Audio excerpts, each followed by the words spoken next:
मालवणमधील ऐतिहासिक किल्ले सिंधुदुर्गाच्या पूर्वेकडील उजव्या बाजूच्या 2 नंबरच्या बुरुजाच्या भिंतीला पाव्याच्या ठिकाणी भगदाड पडले आहे. आजूबाजूचे दगडही कोसळण्याच्या स्थितीत आहेत. यामुळे त्या भिंतीला मोठा धोका निर्माण झाला आहे. यामुळे शिवप्रेमी व किल्लेप्रेमींमधून चिंता व्यक्त होत आहे.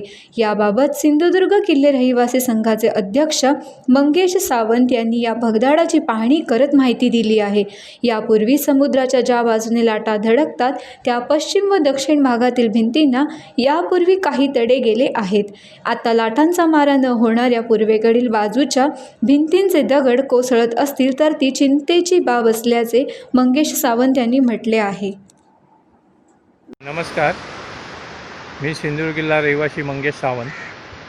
आज सांगायला एक अत्यंत वाईट वाटतं आहे की या सिंधुदुर्ग किल्ल्यावरती आम्ही आज 10 पिढ्यांपासून राहतो आहे आणि या किल्ल्याची जी अवस्था आहे ती दिवसेंदिवस बिकट होत चालली आहे. या किल्ल्याच्या पूर्वेकडील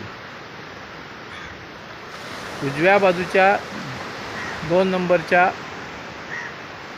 बुरुजाला आज एक जवळजवळ 3 मीटर रुंदीचं असं भगदाड पडलेलं आहे. बरं, हे भगदाड नवीनच आहे. ह्या कालच्या तुफानात त्या अगोदर काही दगड हललेले होते असतील, पण आता ते भगदाडाच्या स्वरूपात मोठ्या प्रमाणात झालेलं आहे. आजच माझ्या निदर्शनात आलं. मी बाहेरच्या बाजूला उतरून सकाळी मी त्याचा पाहणी केली तर हे संपूर्ण पाव्याकडचे दगड हे संपूर्ण निखळलेले आहेत. आपला हा किल्ला 12 किल्ल्यांच्या युनेस्कोच्या यादीमध्ये आहे. परंतु आज परिस्थिती किल्ल्याची काय आहे? पश्चिम दक्षिण या बाजूच्या ज्या भिंती आहेत याला लाटांचा मारा मोठ्या प्रमाणात असतानासुद्धा तिथल्या भिंती पण अशा बऱ्याच ठिकाणी छोट्या मोठ्या भगदाडं पडलेली आहेत. पण आता पूर्वेकडची जर भिंत जिथे लाटांचा मारा नाही अशा ठिकाणी जर भिंत कमजोर होत असतील तर याकडे प्रशासनाने, शासनाने, पुरातत्व विभागाने लक्ष देणं गरजेचं आहे.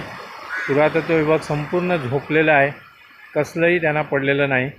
आणि यासाठी एक दुःख होतं आहे की आज हा महाराजांचा किल्ला, आज समुद्रात असलेला एकमेव किल्ला, आणि या किल्ल्याची अशी अवस्था हे बघून खूप वाईट वाटतं आहे, हताश झाल्यासारखं वाटतं आहे. तरीसुद्धा शासनाला, प्रशासनाला एक कळकळीची विनंती आहे की त्यांनी लवकरात लवकर याकडे लक्ष द्यावं आणि याचं डागडुजीचं काम पूर्णपणे पहिला हातात घ्यावं.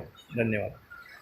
टाइम्स डिजिटलला लाईक करा, शेअर करा, सबस्क्राईब करा आणि बेल आयकॉन दाबायला विसरू नका.